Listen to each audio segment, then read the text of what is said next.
मौसम जब बदलता है वो एक बहुत अच्छा समय होता है। जब मौसम बदलता है ना, जब सीजन चेंज होता है, पहला थोड़ा रुकने के लिए और थोड़ा आत्ममंथन करने के लिए, आत्मावलोकन करने के लिए, और उसके बाद पुनः अपने जीवन को क्रम में लाने के लिए। अंग्रेजी में 3 टर्म हैं, पॉज, रिफ्लेक्ट एंड अलाइन, है ना। मेरे पीछे बोलिए पॉज। पॉज का मतलब क्या होता है? जैसे आपका कोई गाना आपका बज रहा है, वीडियो बज रहा है, तो आपने उसमें एक बटन को दबाते क्या होता है, वो जहां है वहीं पर रुक जाता है और 2 लाइन आती है, फिर आप वापस उसको दबाते तो वो गाना वहीं से क्या होता है, आगे चलता है। उसको हम बोलते हैं पॉज। मतलब कि जीवन यात्रा के अंदर अचानक आपको एक बटन दबाना है और आपको अपने आप को क्या करना है, रोकना है। उसको क्या बोलते हैं हम, पॉज। और दूसरा शब्द है रिफ्लेक्ट, अर्थात आप जहां तक पहुंचे हैं थोड़ा सा आप सोचिए कि अपन सही चल रहे हैं, क्या सही गति है, सब कुछ सही चल रहा है या नहीं चल रहा है। और तीसरा वर्ड है अलाइन। अलाइन का मतलब आप अपने आप को सही कर दीजिए। अगर आपको लग रहा है कि कहीं आगे पीछे चल रहा है तो हमें क्या करना है, अपनी दिशा को सही करना है। आप में से बहुत सारे लोगों ने मिस्त्री लोगों को काम करते देखा होगा, जो दीवार बनाते हैं, ईंट के ऊपर ईंट रखते हैं।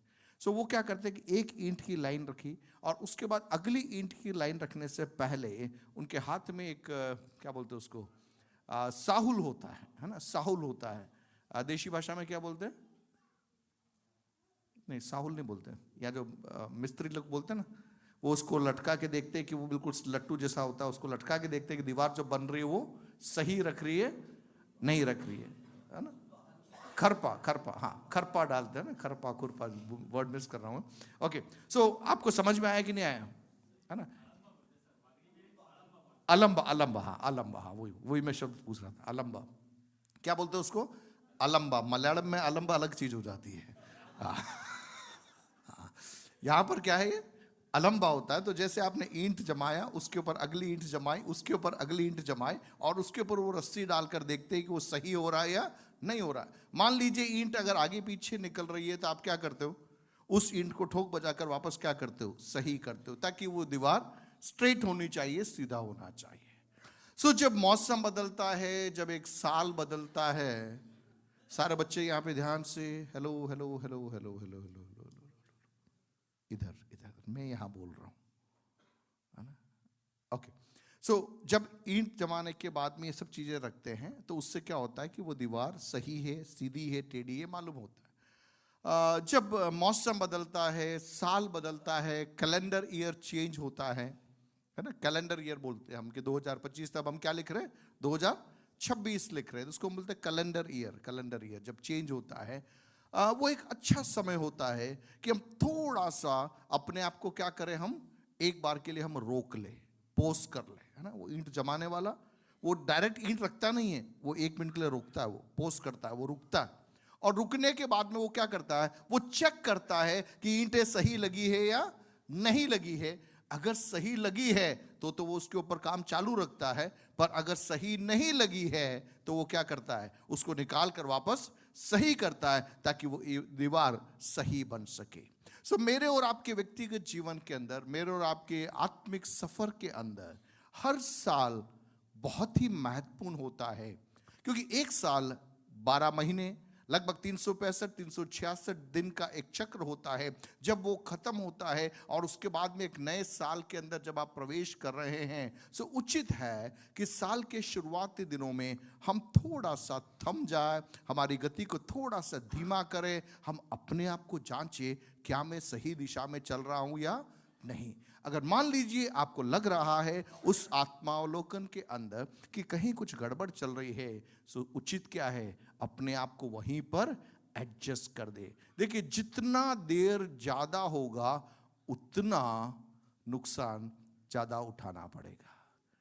आप बस स्टैंड में गए, आपको जाना उदयपुर था, अहमदाबाद वाली गाड़ी पूरी खाली थी, तो आपको लगा ये गाड़ी तो खाली है, और आपने बोर्ड का ध्यान ही नहीं दिया, और आप खाली गाड़ी के अंदर बैठकर चले गए। सीट भी अच्छी है, बड़े आराम से बैठे हुए, बातें भी कर रहे, गप्पे भी मार रहे, अड़ोसी पड़ोसी को राय भी दे रहे। गाड़ी चली गई 25 किलोमीटर, 50 किलोमीटर, 100 किलोमीटर, और आपने ध्यान ही नहीं दिया, तो आप सोच लीजिए, अगर 25 पे एक व्यक्ति जगता है, एक 50 पे जगता है, एक 100 पे जगता है, तो क्या होगा? जो 25 पे जगेगा उसको 25 किलोमीटर ही वापस आना पड़ेगा, जो 50 पे जगेगा उसको 50 वापस आना पड़ेगा, जो 100 पे जगेगा उसको 100 किलोमीटर जगना पड़ेगा। मेरा कहने का तात्पर्य, समझदार वह व्यक्ति होता है, और एक और कदम आगे बढ़ूं, जो इवन पूरे साल का भी इंतजार नहीं करता है, वो हर महीने के अंत में अपने आप को चेक करता है। और भी समझदार होता है जो हर दिन के अंत में अपने आप को चेक करता है कि आज का दिन में सही चला कि नहीं चला। हालेलुया। सो हम प्रतिदिन भी चेक कर सकते हैं, प्रति सप्ताह भी आप जान सकते हैं, प्रति महीने भी जान सकते हैं, लेकिन कम से कम साल में एक बार तो जरूरी है कि हम अपने आप को जांचें। क्योंकि जब एक साल का सफर होता है तो अगर कुछ गड़बड़ी है तो वो जल्दी पकड़ में आ जाती है, वो जल्दी पकड़ में आ जाती है। सो प्रियो, हम इस साल एक विषय को हम मिलकर सीखने जा रहे हैं, और वो विषय हमने रखा था सीजन ऑफ डिवाइन प्रॉस्पेरिटी, ईश्वरीय संपन्नता का एक वर्ष। और मैं विश्वास करता हूं कि प्रभु ने ये शब्द, यह थीम हमें दिया है कि हम इसको सही रीति से समझ सके। देखिए, बहुत सारे ऐसे टर्म्स है, ऐसे पद है जो परमेश्वर चाहता है हम सबके जीवन के अंदर वे पद पूरे हुए, लेकिन हो क्या रहा है, लोग पद को सही रीति से समझ नहीं पा रहे और उसका गलत अर्थ अपने जीवन के अंदर उतार रहे हैं, और उन शब्दों को उन्होंने इतना, मैं कह सकता हूं कि प्रदूषित कर दिया कि आज सही मायने में भी जब हम उन पदों को लेते हैं, लोग एक बार सोचते हैं यार ये सही है या नहीं है ना। प्रॉस्पेरिटी, संपन्नता। आज आप समाज में चारों ओर देखोगे तो आप बहुत सारे संपन्न लोगों को देखते हो, है ना। अलग अलग लोग अलग अलग तरीके से संपन्न होते हैं। कोई चोरी करके संपन्न हो रहा है, कोई रिश्वत लेकर संपन्न हो रहा है, कोई 2 नंबर का काम करके संपन्न हो रहा है, कोई शराब की तस्करी करके संपन्न हो रहा है, कोई जमीनें बेचकर संपन्न हो रहा है। अलग अलग तरीके से लोग क्या हो रहे हैं? संपन्न हो रहे। कई बार हम सवाल उठाते हैं, यार जो गलत तरीके से जीवन यापन कर रहा है वो भी क्या हो रहा है? संपन्न हो रहा है। गाड़ियां आ रही है, बंगले आ रहे हैं। अब मान लीजिए 2 लोगों ने साथ में नौकरी चालू की, एक व्यक्ति बहुत ही ईमानदार था लेकिन दूसरा व्यक्ति बड़ा ही रिश्वतखोर था। साल 2 साल के अंदर वो तो मकाने भी खरीद लेगा, जमीनें भी खरीद लेगा, सब कुछ कर लेगा, लेकिन जो सीधा साधा काम कर रहा है वो धीरे धीरे धीरे क्या करेगा? वो चलेगा। सो दुनिया की दृष्टि के अंदर जो संपन्नता जो हमें दिखती है, क्या होता है? जिसके पास में जमीन हो, जिसके पास में बैंक बैलेंस हो, जिसके पास में गाड़ी हो, बंगला हो, ऐसे व्यक्ति को हम क्या बोलते हैं? बताइए ना, क्या बोलेंगे हम? संपन्न बोलेंगे। मान लीजिए एक व्यक्ति झोपड़ी में रह रहा है, क्या आप उसको संपन्न बोलोगे? क्या नहीं बोलोगे। एक कमरे के मकान के अंदर किराए में रह रहा है, क्या हम उसको संपन्न बोलेंगे? क्या नहीं बोलेंगे। लेकिन अगर एक बहुत बड़ा मकान बना के रह रहा है, बहुत बड़ी जमीन जायदाद है, बड़ी बड़ी गाड़ियां उसके घर के बाहर खड़ी हुई है, तो हम क्या बोलेंगे? वो व्यक्ति क्या है? संपन्न है, संपन्न है। लेकिन इस साल प्रभु हमें सहायता करे, अनुग्रह करे कि संपन्नता के पहलू को वचन के आधार पर हम समझने का प्रयास करेंगे। Hallelujah, hallelujah. जोर से बोले हालेलुया। बोलिए, हम संपन्न होने के लिए बुलाए गए हैं। कम और कम ऊंची आवाज बोले, हम संपन्न होने के लिए बुलाए गए। नहीं, लग ही नहीं रहा, आपको डाउट हो रहा है। अरे हमारा पिता कौन है? कौन है हमारा पिता? हमारा पिता कौन है? जिसने आकाश और पृथ्वी को बनाया। जिसने आकाश और पृथ्वी को बनाया, यदि वह मेरा पिता है और मैं उसका बेटा हूं, तो 100% हम किस चीज के लिए बुलाए गए हैं? किस चीज के लिए बुलाए गए? कम जोर से बोले, किस चीज के लिए बुलाए गए? संपन्न होने के लिए बुलाए गए हैं। God has called us to be prosperous। हम जहां रहते हैं, जिस देश में रहते हैं, जिस राज्य में रहते हैं, वहां पर संपन्न होने के लिए हम बुलाए गए हैं, बुलाए गए हैं। हालेलुया। जोर से बोले, संपन्न होने के लिए बुलाए गए हैं। और जोर से बोले, संपन्न होकर बुलाए होने के लिए बुलाए गए हैं। देखिए, मैं क्यों आपसे दोहरा रहा हूं, क्योंकि कई बार हम इस टर्म को 2 तरीके से इस्तेमाल में करते हैं। कुछ लोग इसी टर्म के पीछे पड़े हुए हैं, उनके दिमाग के अंदर एक ही चीज चल रही है, क्या? संपन्नता। और वो संपन्नता का अर्थ यह है, उनको लग रहा है कि धन, बल, प्रशंसा, है ना, रुपया पैसा, गाड़ी बंगला, ये चल रहा है। लेकिन वास्तविकता में हम सीखेंगे कि वचन के अंदर जो संपन्नता है वो इससे बढ़कर है। बोले इससे बढ़कर है। जोर से बोले इससे बढ़कर है। और जोर से बोले इससे बढ़कर है। देखिए, दुनिया में संपन्न होने के लिए आप जुगाड़ करना जानते हो तो आप संपन्न बन सकते हो। आप लोगों को मूर्ख बनाना चाहते हो तो आप क्या बन सकते हो? संपन्न बन सकते हो। आपके पास में कहते हैं ना कि कुछ भी नहीं है, लेकिन उसको, सामने वाले को मूर्ख बनाकर आपको बेचना आता है, तो आप क्या बन सकते हैं? आप संपन्न बन सकते हैं। लेकिन बाइबल के अंदर की संपन्नता इससे बढ़कर है। कितने लोगों को मेरी बात समझ में आ रही? मैं आपको समझा इसलिए रहा हूं क्योंकि ये विषय जब प्रभु ने मेरे दिल में दिया, मैंने कई बार चेक किया। मैंने कहा प्रभु, मैं भी थोड़ा उस टर्म के साथ में सहमत नहीं हूं।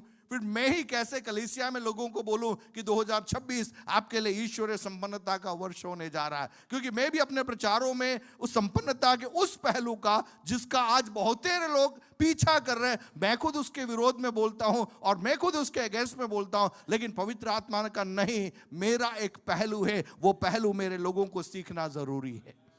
हालेलुया। जोर से बोले हालेलुया। और जोर से बोले हालेलुया। बोले ईश्वरीय संपन्नता का वर्ष मेरे जीवन में, मेरे परिवार में, मेरे बच्चों के लिए प्रकट होकर रहेगा, प्रकट होकर रहेगा। जो भलाइयां मेरे प्रभु ने मेरे लिए तैयार की है, मैं उसको चखूंगा, मैं उसको देखूंगा, मैं उसमें आगे बढ़ूंगा। हालेलुया। जोर से हालेलुया। ऑलराइट, आप मेरे साथ में हैं, आपको समझ में आ रहा है? तो हम साल भर संपन्नता के अलग अलग पहलुओं को समझने का प्रयास करेंगे। और मैं विश्वास करता हूं 2026 खत्म होने से पहले पवित्र आत्मा हम में से हर एक के जीवन के अंदर एक बड़ा बदलाव लेकर आएगा। हालेलुया। ऑलराइट, सो हम आज शुरू कर रहे हैं उस विषय को, और मैं आपका ध्यान यूहन्ना की तीसरी पत्री की ओर ले जाना चाहूंगा। बाइबल के अंदर नए नियम के अंदर टोटल कितने पत्रियां हैं, कितने पुस्तकें हैं कुल मिला के? नए नियम के अंदर, नए नियम में एक बार और सोचिए, नए नियम में, पुराने नियम में 39, नए नियम में 27। कितने? 27। बोलिए 27। जोर से बोले 27। नए नियम के अंदर मत्ती से लेकर प्रकाशित वाक्य तक कितने हैं? 27। और इसके अंदर यूहन्ना के द्वारा लिखी हुई पुस्तकें, पत्रियां कितनी हैं? यूहन्ना के द्वारा लिखी गई। पहला है यूहन्ना रचित सुसमाचार, ओके। इसके बाद में यूहन्ना के द्वारा लिखी गई 3 पत्रियां, पहला यूहन्ना, दूसरा यूहन्ना, तीसरा यूहन्ना। और बाइबल की आखिरी पुस्तक, उसका नाम क्या है? प्रकाशित वाक्य। वो भी किसके द्वारा लिखा गया है? तो कुल मिला के कितने 5। पहला कौन सा? यूहन्ना रचित सुसमाचार। इसके बाद में यूहन्ना के द्वारा लिखी गई 3 पत्रियां, पहला यूहन्ना, दूसरा यूहन्ना, तीसरा यूहन्ना। और आखिरी पुस्तक प्रकाशित वाक्य, वो भी किसके द्वारा लिखी गई है? यूहन्ना के द्वारा लिखी गई है। और यूहन्ना के बारे में कहा जाता है कि यीशु मसीह के 12 चेलों के अंदर यीशु के सबसे करीब रहने वाला एक चेला था, यूहन्ना। हालेलुया। देखो, जो ज्यादा करीब होता है वो ज्यादा संपन्न होता है। जो ज्यादा करीब होता है वो ज्यादा संपन्न होता है। यीशु मसीह के सबसे करीब रहने वाला एक चेला था, यूहन्ना। और उसके बारे में यह कहा जाता है कि यीशु मसीह के सीने में सिर रखकर यीशु के हृदय की, वो कहते हैं, हार्ट बीट को सुनने वाला व्यक्ति था यूहन्ना। हालेलुया। सो यूहन्ना संपन्नता की एक ऐसी गहराई को समझ गया कि यूहन्ना जब अपनी पत्रियों को लिख रहा है तो वो लोगों को आशीष के वचन कह रहा है कि तुम्हारे जीवन में भी क्या होनी चाहिए? ये संपन्नता होनी चाहिए। हालेलुया। उस विषय में आगे बढ़ने से पहले जस्ट ताकि कहीं कोई गलत फहमी है तो वो यहीं पर क्लियर हो जाए। देखिए, यह यूहन्ना जो यीशु के करीब रहता था, यीशु के सीने पर सिर रख कर रहता था, पतमुस टापू के अंदर उसने असली संपन्नता को चख कर जाना। कहां पर जाना उसने? कौन से टापू में? पतमुस टापू। जब सुसमाचार के खातिर, प्रभु यीशु मसीह के खातिर उस समय के सरकार ने यूहन्ना को मरने के लिए एक टापू के अंदर भेज दिया, और उस टापू की विशेषता यह थी कि वहां कोई इंसान निवास नहीं करता था। उस टापू में उन दिनों के अंदर ऐसे अपराधी लोगों को मरने के लिए छोड़ दिया जाता था, और वे वहां रहकर, भूखे रहकर उनकी क्या हो जाती थी? मृत्यु हो जाती थी। समुद्र के मध्य में अकेलेपन की हालात के अंदर यूहन्ना जब जा पहुंचा, वहां पर उसने असली संपन्नता को महसूस किया। हालेलुया। प्रभु यीशु मसीह का ऐसा एक दर्शन यूहन्ना ने वहां पर पतमुस टापू के अंदर पाया, और उसने उसका वर्णन लिखा, और कलीसिया के लिए पवित्र आत्मा क्या कह रहा है, भविष्य में क्या क्या होने जा रहा है, उसके भेदों का एक गहरा प्रकाशन परमेश्वर ने किसको दे दिया? यूहन्ना को दे दिया। और वो सारी बातें प्रकाशित वाक्य के अंदर लिखकर उसने रख दी। हालेलुया। स्वर्ग की पूरी सुंदरता उसने वहां पर लिख दी। स्वर्ग के अंदर क्या क्या हो रहा है, स्वर्गदूत क्या कर रहे हैं, करूब क्या कर रहे हैं, कैसे हम वहां पर पहुंचेंगे, और वहां पर हम क्या देखने जा रहे हैं, वहां पे हमारी अवस्थाएं क्या होने जा रही है, ये सब किसने देख लिया? किसने देख लिया? यूहन्ना ने देख लिया। Hallelujah, hallelujah. जोर से बोले हालेलुया। बोले हर वो संपन्नता जो हमें अनंतता की ओर ले जाती है, वो हमें चाहिए। Every prosperity that takes us to eternity, we need it. Hallelujah. हर वह संपन्नता जो हमें कहां ले जाती है? जो हमें अनंतता की ओर ले जाती है, वो संपन्नता हमें चाहिए। लेकिन वह हर संपन्नता जो अनंतता से हमारे ध्यान को भटका देती है, वो हमें नहीं चाहिए। समझे? नहीं समझे? और बताता, मान लीजिए आपका बच्चा स्कूल में पढ़ाई कर रहा है। क्या कर रहा है? स्कूल में पढ़ाई कर रहा है। उसने कहा पापा मुझे लैपटॉप चाहिए। क्या चाहिए? लैपटॉप चाहिए। आपने कहा ठीक है, हम आपको क्या देंगे? लैपटॉप देंगे। इंटरनेट भी चाहिए। ठीक है, हम आपको इंटरनेट भी देंगे। अब आपने लैपटॉप भी दिया, इंटरनेट भी दिया। क्यों दिया? बोलिए बोलिए, क्यों दिया? अरे जोर से बोलिए, क्यों दिया? पढ़ाई करने के लिए। किसके लिए दिया? पढ़ाई करने के लिए। आपने जिद किया, पापा मेरे उसके पास में लैपटॉप है, इसके पास में लैपटॉप, मुझे भी लैपटॉप चाहिए, क्योंकि मुझे क्या करना है? पढ़ाई करना है। आपने लैपटॉप खरीद के दे दिया। अब लैपटॉप मिलने के बाद में आप मेहनत कर रहे हैं, आप पढ़ रहे हैं, समझ रहे हैं, उससे फायदा हो रहा है, आपका जो है एग्जाम के अंदर का परफॉर्मेंस और अच्छा हो गया, आप चीजों को सही रीति से समझने लगे, तो वो लैपटॉप आपके लिए क्या सिद्ध हुआ? बोलिए, उपयोगी सिद्ध हुआ, फायदेमंद सिद्ध हुआ। लेकिन अब आपके हाथ में लैपटॉप आ गया, आपके हाथ में इंटरनेट आ गया, आपके हाथ में मोबाइल आ गया, और आप सुबह से लेकर शाम तक पढ़ाई तो साइड में चली गई, आप बाकी चीजों में लगे हुए हैं। आप गेम खेल रहे हो, आप फिल्में देख रहे हो, आप वीडियो देख रहे हो, ये देख रहे हो, वो देख रहे हो। अब आप मुझे बताइए, लैपटॉप आपके लिए फायदे का कारण हुआ या नुकसान का कारण हुआ? कितने लोगों को मेरी बात समझ में आ रही है?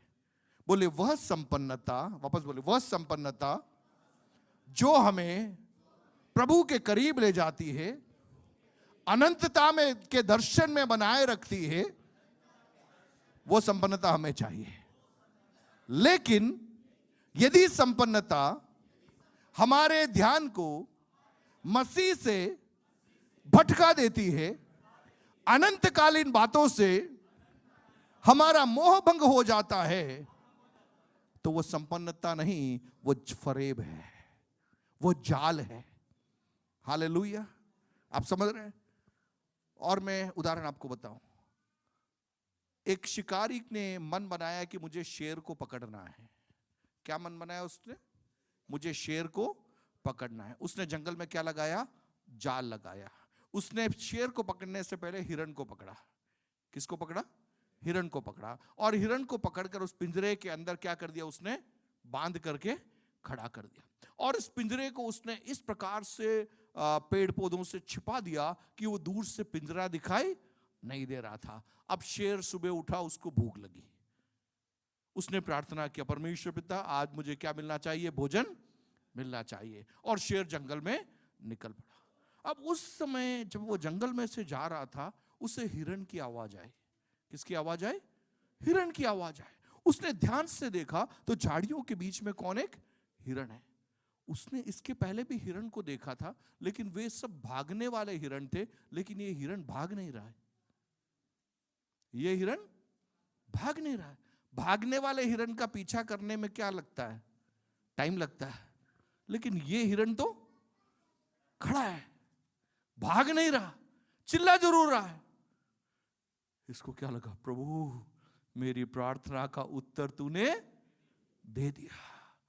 कहां छलांग मारा इसने? क्योंकि वो हिरण भाग नहीं रहा था। लेकिन जैसे ही वो अंदर चला गया, अचानक एक आवाज आई खटाक करके। अब इसने पीछे मुड़कर देखा तो पिंजरे का दरवाजा क्या हो गया, बंद हो गया। बोले हमें ऐसी संपन्नता नहीं चाहिए। जोर से बोले, ऐसी संपन्नता में नहीं चाहिए। शॉर्टकट वाली संपन्नता नहीं चाहिए। शॉर्टकट वाली संपन्नता नहीं चाहिए। देखिए बहुत बार क्या होता है, हम शॉर्टकट के चक्कर में हम घुस गए, हिरण तो मिल गया, लेकिन अब हम वहां फंस गए। अब हम वहां से बाहर निकल नहीं पा रहे। अब जब बाहर नहीं निकल पा रहे, फिर वहीं खड़े रहकर हम उस संपन्नता का क्या कर रहे हैं, गुणगान गा रहे हैं।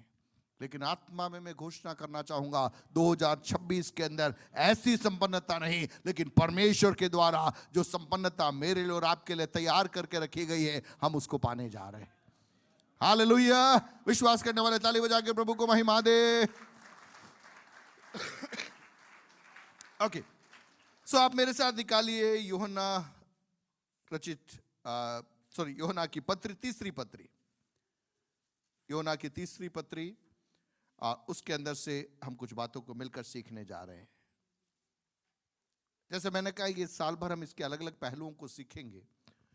सो आज उस विषय के अंदर आपको प्रवेश दिलाने के लिए बहुत ही सिंपल वे में मैं आपको प्रवेश दिलाना चाहूंगा, कैसे आप ईश्वरीय संपन्नता के अंदर कदम रख सकते हैं। How you can step into a season of divine prosperity. ईश्वरीय संपन्नता के मौसम में आप कैसे अपना कदम रख सकते हैं, कदम रख सकते हैं। सो यूहन्ना की तीसरी पत्री हम निकाले। थोड़ा सा समय लेकर मैं आपको ये पत्री के बारे में कुछ बातें समझाना चाहूंगा, ताकि इसके बाद में जो विषय बताऊंगा आपको जल्दी समझ में आ जाएगा। कितने लोगों को मिल गया तीसरा यूहन्ना? यदि नहीं मिला तो आस पड़ोस में तो मदद कर लो। पहला यूहन्ना के बाद में दूसरा यूहन्ना, उसके बाद में तीसरा यूहन्ना। कितनी आयतें हैं इसमें? आयत कितनी है? बोले 15 आयत है। कितनी आयत है? 15। कितना अध्याय है? एक अध्याय है। कितना अध्याय? एक अध्याय। एक अध्याय और उसमें 15 आयतें।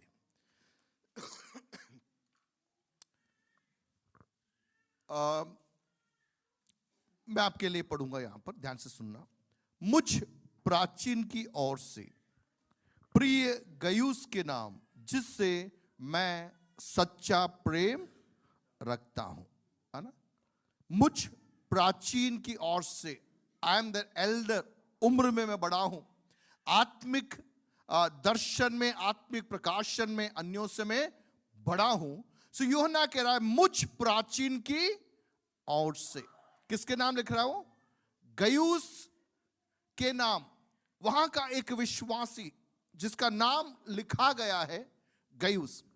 हमें उसके बारे में अधिक जानकारी नहीं है, उस व्यक्ति के बारे में, लेकिन एक बात जरूर हम समझ सकते हैं कि यदि किसी पत्री के अंदर किसी का नाम उठाकर लिखा गया है, इसका मतलब वो व्यक्ति महत्वपूर्ण व्यक्ति होगा, वो व्यक्ति प्रभावशाली व्यक्ति होगा। अन्य लोग, उस समय के लोग उसे भली भांति जानने वाले लोग होंगे। सो इसलिए यहां पर यूहन्ना लिख रहा है मुझ प्राचीन की ओर से प्रिय गयुस के नाम, जिससे मैं कौन सा प्रेम रखता हूं? बोलिए सच्चा प्रेम। झूठ मूठ का प्रेम भी होता है, झूठ मूठ का प्रेम भी होता है। कौन सा प्रेम मालूम है? दिखावा वाला प्रेम। दिखावा वाला प्रेम कैसा होता है? दिखावा वाला प्रेम कैसा होता है? आपने देखा है कुछ लोगों को, जैसे आपसे मिलते हैं आपके सामने तो इतना है ना, मैं अक्सर कहता हूं कुछ लोग होते हैं वो झुक जाते हैं, अरे सर संतोष सर, गजब गजब।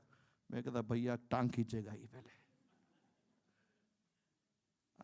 बाजार में भी होगा, अरे सर आप तो घास हो।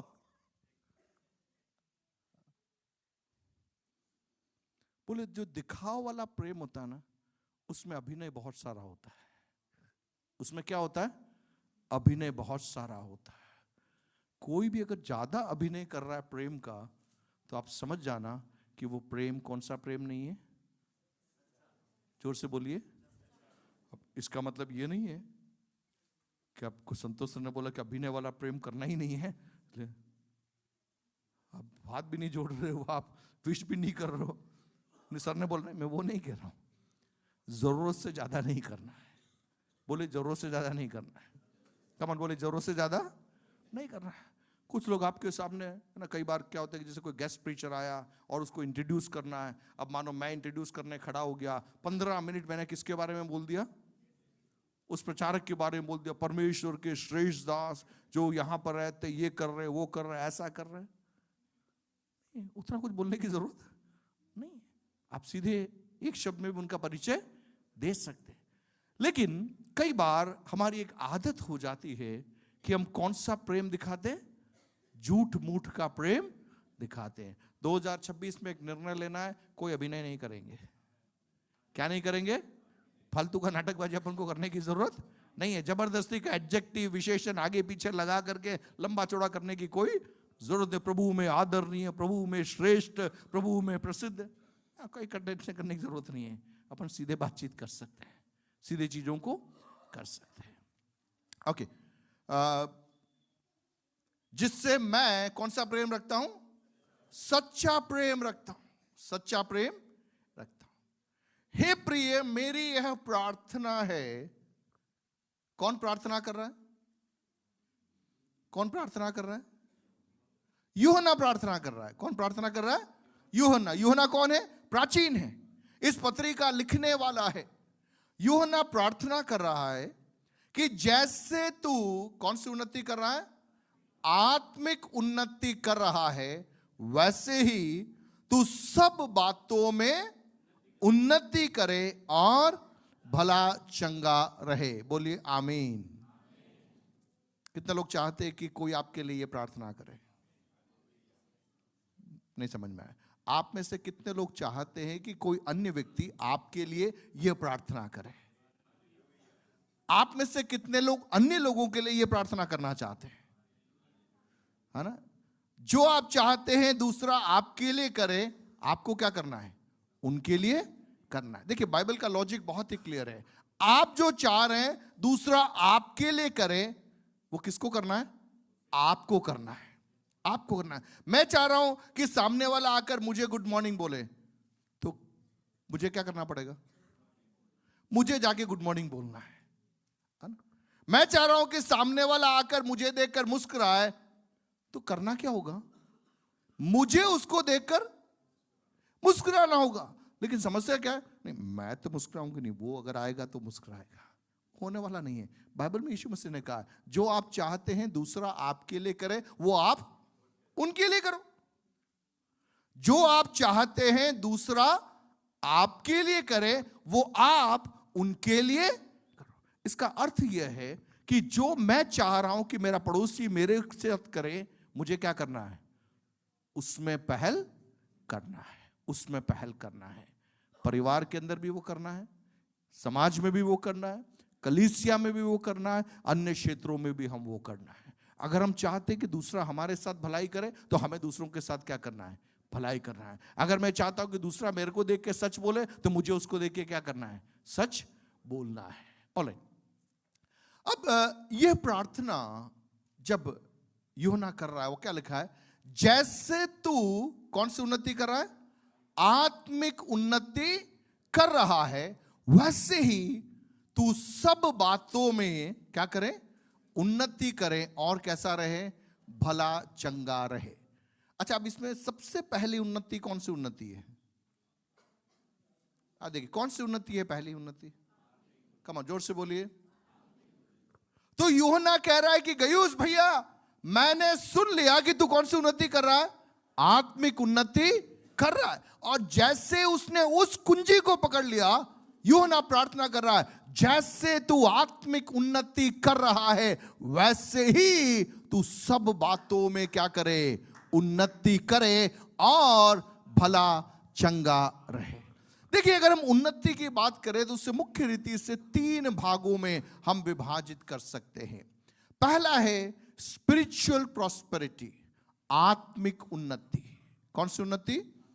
जोर से बोले, आत्मिक उन्नति। आत्मिक उन्नति, है ना। दूसरा है फिजिकल प्रॉस्पेरिटी। कौन सी संपन्नता? शारीरिक संपन्नता। शारीरिक संपन्नता, शारीरिक संपन्नता, आपकी तबीयत सही होनी चाहिए, आपका शरीर भला चंगा होना चाहिए, आपके हाथों के पैरों में दम होना चाहिए, आप दौड़ भाग कर सके। ये सब किस में आता है? Physical prosperity. और तीसरा है मैटीरियल प्रॉस्पेरिटी। तीसरा क्या होता है? मैटीरियल या आर्थिक संपन्नता। बोलिए, पहला आत्मिक संपन्नता, जोर से बोले, आत्मिक संपन्नता। दूसरा शारीरिक संपन्नता। कई बार शारीरिक टर्म भी एक नेगेटिव टर्म होता है, लेकिन जब मैं शारीरिक फिजिकल बोल रहा हूं उसका मतलब आपकी सेहत, है ना, स्वास्थ्य। तो शारीरिक संपन्नता। और तीसरा क्या है? आर्थिक संपन्नता। ये एक ऑर्डर है, ये ऑर्डर है। दुनिया का ऑर्डर क्या है मालूम है? दुनिया का ऑर्डर क्या है? सबसे पहले उनको कौन सी संपन्नता चाहिए? क्या चाहिए? आर्थिक संपन्नता चाहिए। इसके बाद में कौन सी संपन्नता चाहिए? शारीरिक संपन्नता। और इसके बाद में अगर मिल गया तो ठीक, नहीं मिले तो भी चलेगा। वो कौन सा है? आत्मिक संपन्नता। लेकिन बाइबल का ऑर्डर बिल्कुल उल्टा है। बोलिए, उल्टा है ऑर्डर। कम जोर से बोले, उल्टा है ऑर्डर। और जोर से बोले, ऑर्डर उल्टा है। पहला क्या आता है? पहला क्या आता है? आत्मिक संपन्नता। दूसरा क्या आता है? शारीरिक संपन्नता। तीसरा क्या आता है? आर्थिक संपन्नता। बोलिए, ये तीनों हमें चाहिए। जोर से बोलिए, ये तीनों हमें चाहिए। और जोर से बोलिए, ये तीनों हमें चाहिए। अब होता है क्या है कि संसार में ये जो आर्थिक संपन्नता का इतना ज्यादा बोला बाला है, और उसके साथ में शारीरिक संपन्नता, कि ये जो आत्मिक संपन्नता है वो कहीं दब गई है। वो कहीं दब गई है। क्योंकि अनात्मिक व्यक्ति भी आर्थिक रीति से क्या हो रहा है? संपन्न हो रहा है। शारीरिक रीति से भी वो क्या हो रहा है? संपन्न हो रहा है। तो कहीं ना कहीं पे ये जो आत्मिक संपन्नता, इसके पीछे क्या हो गई है? छिप गई है। और उसके कारण कई बार जो आत्मिक लोग होते हैं उनको भी कौन सी संपन्नता पहले नजर आ रही है? आर्थिक संपन्नता नजर आ रही है। देखिए, एक व्यक्ति जब कलीसिया में पहली बार आता है, वो क्या ढूंढ के आता है? शारीरिक चंगाई या आर्थिक चंगाई? बहुत कम लोग होते हैं जो आत्मिक चंगाई के लिए कलीसिया में प्रभु को ढूंढ के आते हैं। बहुत कम होते हैं।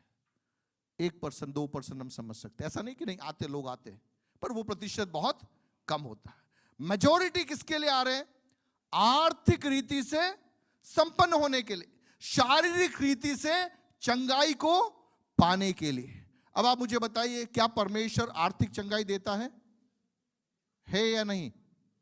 कितने लोग कहेंगे कि प्रभु आर्थिक चंगाई देता है, आर्थिक आशीष देता है, आर्थिक संपन्नता देता है? घबराओ मत, हाथों को उठा के बोलिए, प्रभु देता है। प्रभु देता है। शारीरिक चंगाई क्या प्रभु देता है? आत्मिक चंगाई परमेश्वर देता है। अब इन तीनों में से प्रभु कौन सी बात में ज्यादा प्रसन्न होता है? परमेश्वर कौन सी बात को ज्यादा देना चाहता है?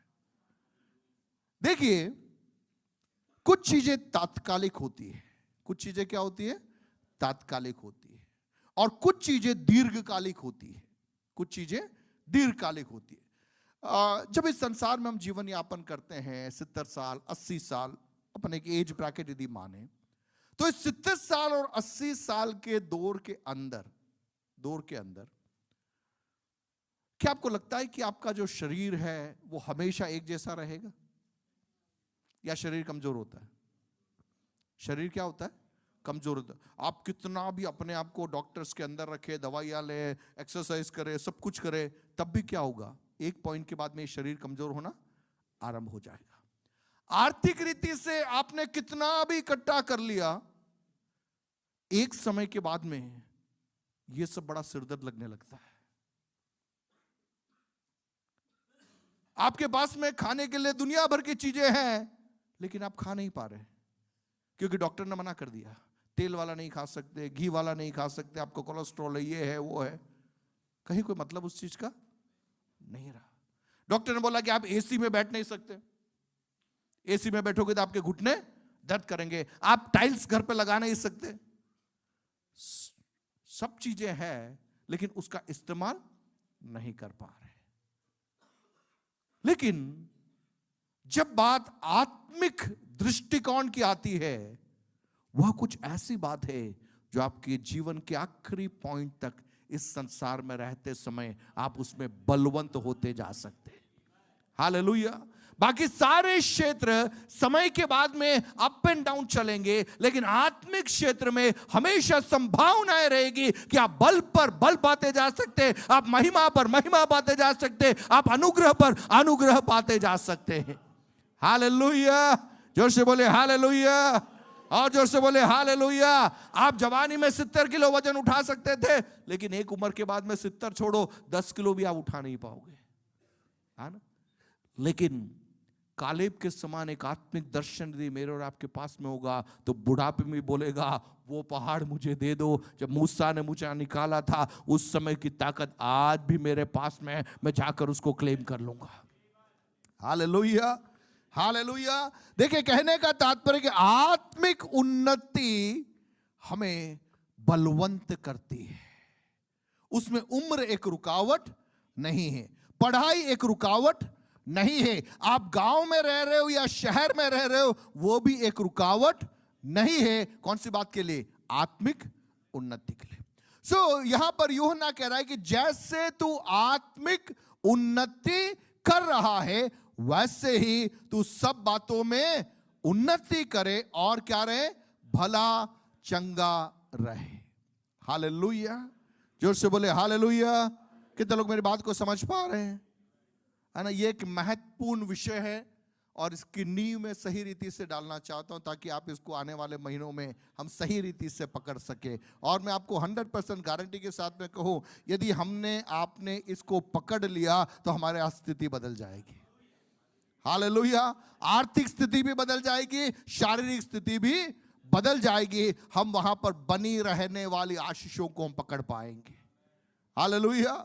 देखिए, जब प्रभु यीशु मसीह संसार में आए, शैतान यीशु की परीक्षा लेने के लिए आया और यीशु को ये सब चीजें ऑफर कर दी। यीशु को ये सब चीजें ऑफर कर दी। फिजिकल प्रॉस्पेरिटी भी ऑफर कर दी, मटेरियल प्रॉस्पेरिटी भी ऑफर कर दी, इतना ही नहीं स्पिरिचुअल प्रॉस्पेरिटी भी ऑफर कर दिया। तीनों ऑफर लाकर डाल दिया। किसके सामने? यीशु के सामने। सेवा शुरू करते ही, बपतिस्मा लेकर बाहर निकला, सामने क्या आ गया? कौन सा ऑफर? फिजिकल प्रॉस्पेरिटी का ऑफर है, मटेरियल प्रॉस्पेरिटी का ऑफर है, स्पिरिचुअल प्रॉस्पेरिटी का ऑफर है। क्या यीशु मसीह ने स्वीकारा? क्योंकि उस संपन्नता में क्रूस नहीं था। उस संपन्नता में क्या नहीं था? क्रूस नहीं था। फिजिकल प्रॉस्पेरिटी मिल जाएगी आपको, मटेरियल प्रॉस्पेरिटी मिल जाएगी, स्पिरिचुअल प्रॉस्पेरिटी भी मिल जाएगी, लेकिन उस संपन्नता के अंदर क्या नहीं है? क्रूस नहीं है। यीशु मसीह 3.5 साल का एक सफर तय करके उस संपन्नता को अपने आप के लिए नहीं, लेकिन तमाम मनुष्य जाति के लिए प्रदान करना चाहता था। हालेलुया। लेकिन जब शैतान आया, शैतान क्या चाह रहा था? 3.5 साल क्यों इंतजार करना, अभी तेरे को संपन्न करता हूं। लेकिन उससे क्या होगा? मान लीजिए यीशु वहां झुक जाता, फिजिकल प्रॉस्पेरिटी भी मिल जाती, मटेरियल प्रॉस्पेरिटी भी मिल जाती, स्पिरिचुअल प्रॉस्पेरिटी भी मिल जाती, लेकिन वो चीज वहीं रुक जाती, वहीं रुक जाती, वो आगे नहीं बढ़ती। हालेलुया। देखिए, परमेश्वर की जो आशीष है वो एक पीढ़ी में रुकने वाली नहीं है। अब्राहम को जब प्रभु बुलाता है तो अब्राहम को ही नहीं देख रहा, अब्राहम के अंदर से वो इसहाक को देख रहा है, इसहाक के अंदर से वो याकूब को देख रहा है, पीढ़ियों को देख रहा है, मुझे और आपको भी देख रहा है। हालेलुया। जब यीशु मसीह वहां पर बपतिस्मा लेकर बाहर निकला और उसके बारे में घोषणा हुई, ये मेरा प्रिय पुत्र है, इसकी सुनो, तो वह एक उद्देश्य के साथ में वहां खड़ा था। उसका उद्देश्य मनुष्य जाति थी, उसका उद्देश्य पीढ़ियां था, आने वाली पीढ़ी, भविष्य में प्रकट होने वाली पीढ़ी, और उनके लिए वो एक रास्तों को खोलना चाहता था। आत्मिक उन्नति का रास्ता, शारीरिक उन्नति का रास्ता और आर्थिक उन्नति का रास्ता। लेकिन उस रास्ते तक सबको पहुंचाने के लिए उसे एक मार्ग से होकर गुजरना था, और उस मार्ग में गुजरते गुजरते अपने आप को शून्य करना था, अपने आप को दीन करना था, और क्रूस की मृत्यु को सहन करना था, ताकि परमेश्वर उसका पिता कहे, बेटा मैं तुझसे प्रसन्न हूं, जिस काम के लिए मैंने तुझे भेजा तूने उससे पूरा किया। और तीसरे दिन मृतकों में से उस आत्मा ने, पवित्र आत्मा की सहायता से उसे जिलाया और स्वर्गीय स्थानों में पिता की दाहिनी ओर उसे बैठा दिया। Hallelujah, hallelujah. अपने हाथों को उठा के प्रभु को धन्यवाद दीजिए, धन्यवाद दीजिए। बोले हमें यह संपन्नता चाहिए। We need this type of prosperity. यह संपन्नता हमें चाहिए, शॉर्टकट वाली प्रॉस्पेरिटी नहीं। आज संसार में बहुत सारे लोग यहां पर उलझ गए। बपतिस्मा लिया, पवित्र आत्मा भी मिल गया, थोड़ा बहुत कुछ करना चालू हो गए, तो अचानक ऑफर आ गया। क्या ऑफर आ गया? क्यों 10 साल इंतजार करना, अब भी तेरे को बना देता हूं। और अपन कहां उलझ गए? ऑफर के सामने हमने घुटने टेक दिए, क्योंकि वो ऑफर इतना प्रलोभन वाला ऑफर होता है कि अच्छे अच्छे घुटने टेक देते हैं। और अंत के समयों की खासियत यह है, कई अच्छे अच्छे लोग घुटने टेक देंगे। ऑफरों की भरमार है आज। किसकी भरमार है? ऑफरों की भरमार है, भरमार है। देखिए, शैतान कभी भी 2 सींग लगाकर आपको डराता हुआ नहीं आता है। कोई भी व्यक्ति अगर ऑफर दे रहा है तो वो ऑफर को बड़े ही प्रलोभन वाले तरीके में लाकर देता है। अखबार के अंदर अगर कोई विज्ञापन बड़ा बड़ा हर पेज में आ रहा है, इसका मतलब समझ जाना कि मामला गड़बड़ है। मामला क्या है? गड़बड़ है। बाजारों में बड़े बड़े होर्डिंग लगे हुए, इसका मतलब इसको अपने आप पे भरोसा नहीं है, ये दिखाकर बेचना चाहता है, ये दिखाकर बेचना चाहता है। इसका मतलब वो हाथी के दांत दिखाने के अलग है, खाने के अलग है। मेरा कहने का तात्पर्य प्रियो, हमें और आपको इस मौसम में सतर्क रहने की जरूरत है, सावधान रहने की जरूरत है। 3 बातें मैं आपके सम्मुख रखूंगा जो इस पत्री के अंदर आपको मिल जाएगी। हम धीरे धीरे इसको पढ़ेंगे और समझने का प्रयास करेंगे। ये एक बैकग्राउंड मैंने आपके सम्मुख रखा कि हमें, जैसे हम आत्मिक उन्नति पा रहे हैं, वैसे हमें सब बातों में क्या पाना है? उन्नति पाना है, और हमें भला चंगा रहना है। यूहन्ना जब इस पत्री को लिखता है, इसके अंदर 3 बातें मुख्य रीति से जो हमें समझना है, जिसकी सहायता से हम ये उन्नति को पा सकते हैं। सबसे पहली चीज, वॉक इन ट्रूथ, सच्चाई में चलिए। बोलिए, किस में चलना है? किस में चलना है? और जोर से बोले, सच्चाई में चलना है। किस में चलना है?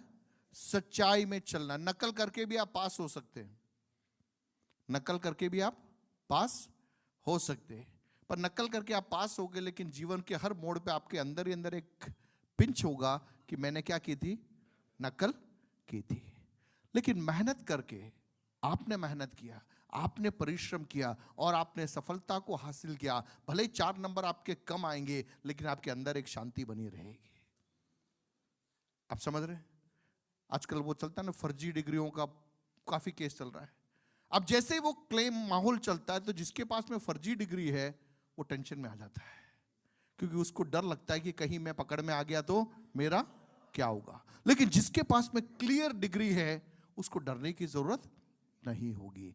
अंत के समयों में फर्जी डिग्री वाले डरेंगे, लेकिन जो कॉन्फिडेंट है उसको डरने की जरूरत नहीं पड़ेगी। कहने का तात्पर्य यह है, आंधी तूफान जब आएगा तो जिसने नींव पर बालू पर मकान बनाया है उसको डरना पड़ेगा, लेकिन जिसने चट्टान पर नींव रखकर मकान बनाया है उसे डरने की जरूरत नहीं है, क्योंकि उसको मालूम है ये आंधी तूफान मेरा कुछ नहीं बिगाड़ सकता। हालेलुया। सताव का समय कलीसिया का सबसे गोल्डन टाइम होता है ना। सताव का समय कलीसिया इतिहास में सबसे स्वर्णिम समय वो होता है, क्योंकि इस समय के अंदर एक बहुत बड़ी छटनी हो जाती है। किनकी छटनी हो जाती है? जिनके पास में वास्तविक उन्नति है वो तो खड़ा रहेगा, लेकिन बाकी सारे शॉर्टकट वाले एक एक करके स्क्रीन से क्या हो जाएंगे? गायब हो जाएंगे। हालेलुया। पहली चीज, हमें किस में चलना पड़ेगा? किस में चलना है? सच्चाई में चलना है। हालेलुया। बोले जब तक हम जीवित रहेंगे, बोले जब तक हम जीवित रहेंगे, प्रभु आप हमें अनुग्रह देना कि हम सच्चाई में चल सके, हम सच्चाई में चल सके। आने वाले दिनों में अपन इसका विस्तार से सीखेंगे, what it means to walk in truth. सच्चाई में चलने का अर्थ क्या होता है। यूहन्ना की पत्री के अंदर ट्रूथ के लिए एमेथ करके यूनानी शब्द इस्तेमाल में लिया गया है, और वो बहुत ही गहरा शब्द है। उस शब्द को विस्तार से हम देखेंगे। सो पहला है walk in truth. Second, walk in generosity, उदारता में चलना। किस में चलना? जोर से बोले, उदारता में चलना। उधार में नहीं, उधार में नहीं, उधार नहीं, किसमें? उदारता। किस में चलना है? उदारता में चलना है। वॉक इन जेनरोसिटी, उदारता में चलना है। तीसरा, वॉक इन ह्यूमिलिटी, नम्रता में चलना है। किस में चलना है? नम्रता में चलना है। कितनी बातें मैंने बोली? पहला क्या है? वॉक इन ट्रूथ, सच्चाई में चलना। दूसरा, वॉक इन जेनरोसिटी, उदारता में चलना। और तीसरा, दीनता में, नम्रता में चलना। अगर ये तीन प्रकार से हम चलेंगे तो हम अपने आप को ईश्वरीय संपन्नता के मौसम के अंदर ऑटोमेटिकली पहुंचा देंगे। हालेलुया। पवित्र आत्मा 2026 में मेरी और आपकी सहायता करने पाए कि हम सच्चाई में कदमों को बढ़ाने वाले होने पाए। आपकी बातचीत में सच होना चाहिए, आपके लेन देन में सच होना चाहिए, आपके उठने बैठने में सत्य होना चाहिए। झूठ मूठ वाला कोई काम हमको करना नहीं है। हमको जो भी काम कर रहे हैं वो किस में करना है? सच्चाई में करना है। आप सच्चाई में चीजों को करोगे, हो सकता है आपको लगे हमारी एक पीढ़ी में हमको कुछ भी नहीं मिला, लेकिन आपकी पीढ़ियां प्रभु में आशीषित हो जाएगी। Hallelujah, hallelujah.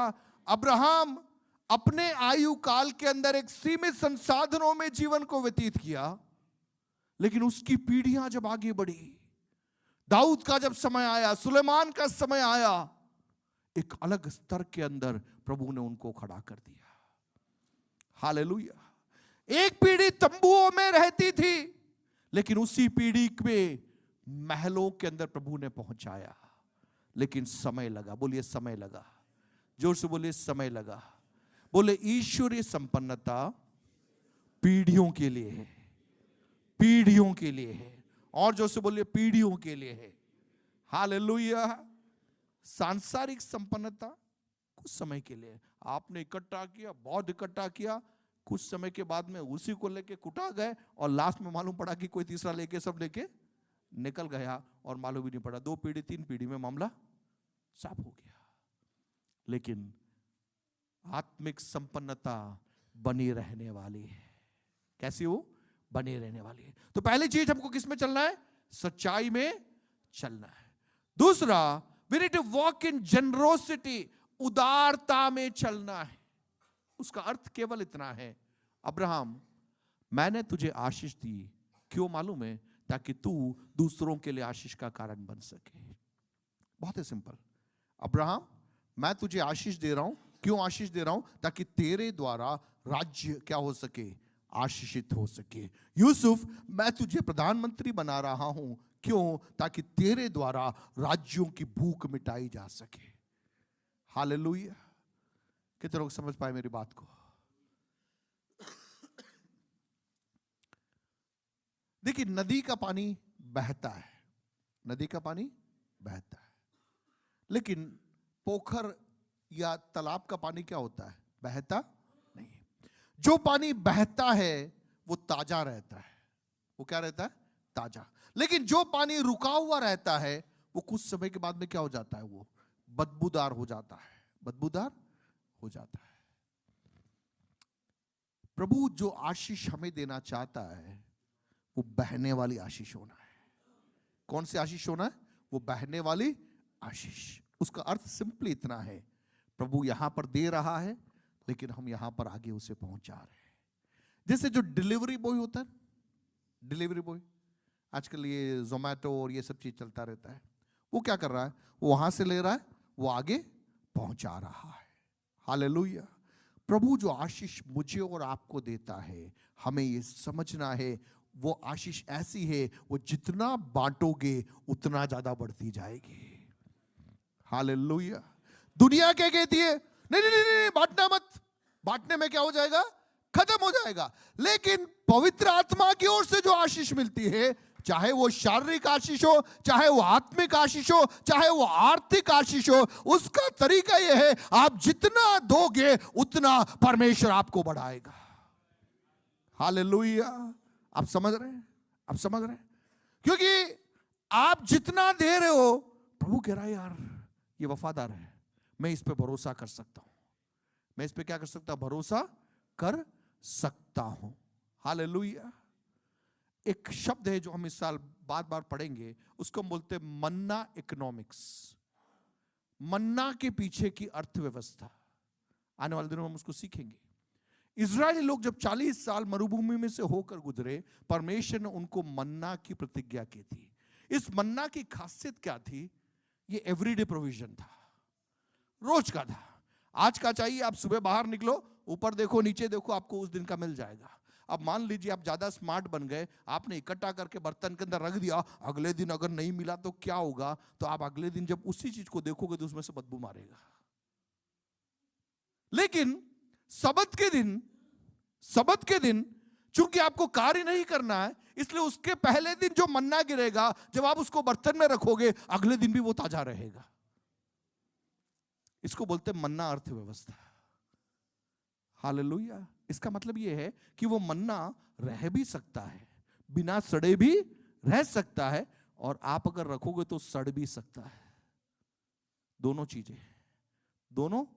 चीजें अपन उसको विस्तार से फिर कभी सीखेंगे।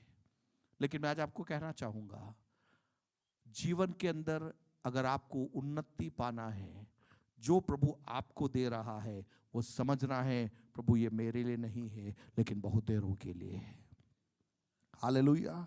आपको प्रभु ने एक वाहन दिया, उस वाहन में आप 2 जनों को और बैठा करके प्रार्थना भवन में आप लेके आ रहे हो, तो प्रभु कहेगा मेरा बेटा सही काम कर रहा है।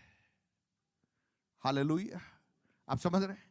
आपको जो आशीष प्रभु ने दी है, उस आशीष के द्वारा यदि अन्य लोग भी आशीषित हो रहे हैं, तो प्रभु कहेगा मेरा बेटा जो आशीष मैंने दी है उसको सही रीति से इस्तेमाल में ले रहा है।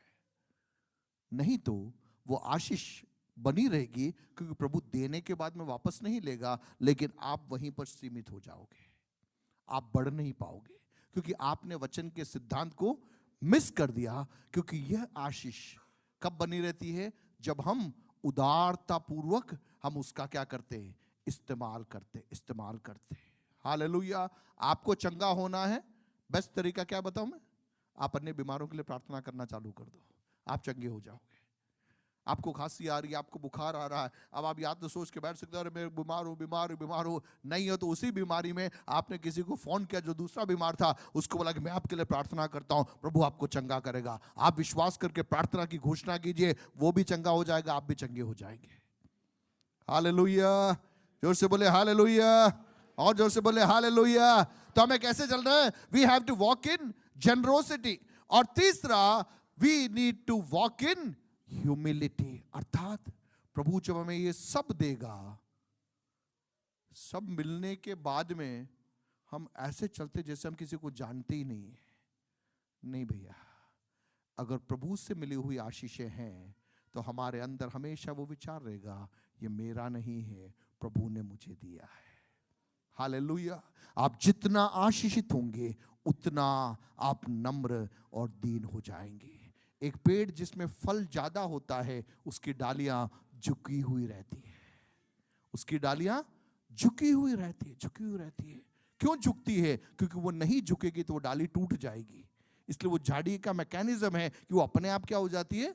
झुक जाती है। मेरा कहने का तात्पर्य 2026 में इन 3 क्षेत्रों में हमें मिलकर हमें सीखना है। बोलिए, पहला सच्चाई में चलना है, जोर से बोले सच्चाई में चलना है, और जोर से बोले सच्चाई में चलना है। दूसरा, उदारता में चलना है, और तीसरा, हमें नम्रता और दीनता में चलना है ना? ये सारी बातें उस पूरी पत्री के अंदर आपको मिल जाएगी। आप उसको पूरा पढ़ना। इस बार हम इस साल यूहन्ना 3 पत्री में आएंगे, इन चीजों को हम निरंतर समझते चले जाएंगे। कितने लोग तैयार हैं अपने आप को प्रभु के हाथों में एक और बार सौंपने के लिए? 2026 में हर प्रकार की संपन्नता प्रभु हमें देगा, लेकिन वो कैसे मिलेगी? हम सच्चाई में चलेंगे, हम उदारता में चलेंगे, हम नम्रता में चलेंगे, दीनता में चलेंगे। और जब हम चलेंगे, न केवल हम आशीषित होंगे लेकिन हमारी पीढ़ियां भी आशीषित होगी। बनी रहने वाली आशीष परमेश्वर की ओर से बनी मिलने पाए। आइए अपनी आंखों को बंद करें, मिलकर हम प्रार्थना में जाएंगे। हालेलुया। धन्यवाद परमेश्वर पिता, धन्यवाद परमेश्वर पिता। सभी लोग मिलकर 2-3 मिनट प्रार्थना करें। हम अपने आप को प्रभु के हाथों में समर्पित करें। प्रभु से मांगे, प्रभु 2026 के अंदर हमारे व्यक्तिगत जीवन में, हमारे पारिवारिक जीवन में बनी रहने वाले आशीषों के अंदर हमें बने रहना है। हालेलुया। धन्यवाद धन्यवाद धन्यवाद धन्यवाद धन्यवाद धन्यवाद। Hallelujah hallelujah hallelujah hallelujah. Thank you Jesus, thank you Jesus, thank you Jesus, thank you Jesus. अपने हाथों को उठा के प्रभु को धन्यवाद दीजिए।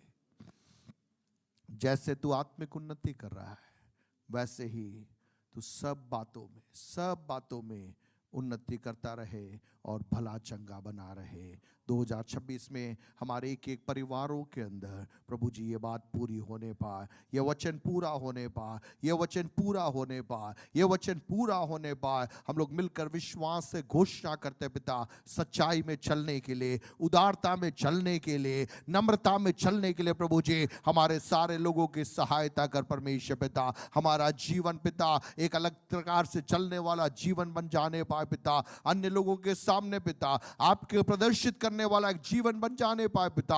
हमारी आशीषें अन्य लोगों के लिए ठोकर नहीं पिता, लेकिन उनके जीवन में आपके स्वर्गीय प्रेम के लिए एक आमंत्रण का कारण बन जाने पाए परमेश्वर पिता।